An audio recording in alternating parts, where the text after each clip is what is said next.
Varsity admission test গুরুত্বপূর্ণ কিছু আলোচনা ইংরেজিতে যেসব প্রশ্ন করা হয় এই ভিডিওতে আজ জানতে পারবে শিক্ষক মিঠুন আল মুহি।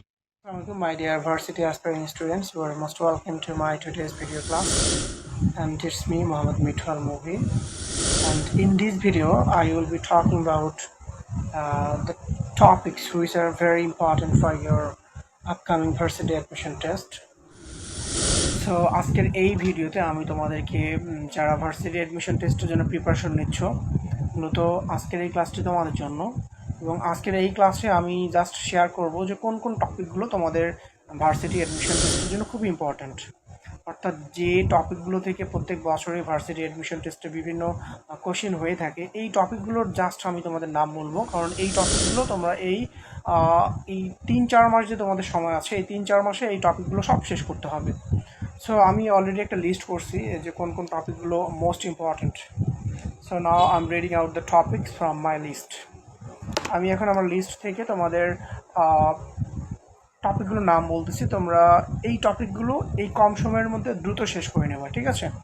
তো আমি তোমাদের টপিকগুলোর নাম বলতেছি। Number 1, parts of speech. এরপর হচ্ছে preposition, parts of speech, preposition. Then পড়তে হবে তোমাদের সিনোনিম অ্যান্টোনিমস, ট্রান্সলেশন, কারেকশন। এরপরে পড়তে হবে তোমাদের right forms of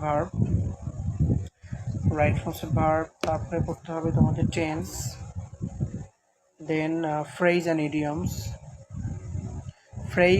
idioms, then তোমাদের পড়তে হবে হচ্ছে phrases and clauses, identification of phrase and close.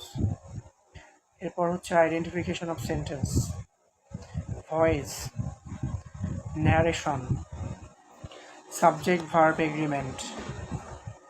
দেন পড়তে হবে তোমাদের স্পেলিং মিস্টেক, গ্রুপ ভার্বস।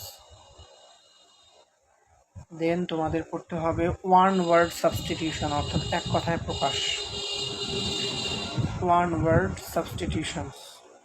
এরপরে তোমাদের পড়তে হবে কন্ডিশনাল সেন্টেন্সেস। তারপরে হচ্ছে তোমাদের ইমবেডেড কোয়েশ্চেন, প্যারালাল কনস্ট্রাকশন অর্থাৎ প্যারালেলিজম। এরপর তোমাদের পড়তে হবে ট্যাগ কোয়েশ্চেন। দেন সাবজেক্টিভ মুডটা খুবই ইম্পর্ট্যান্ট, প্রায়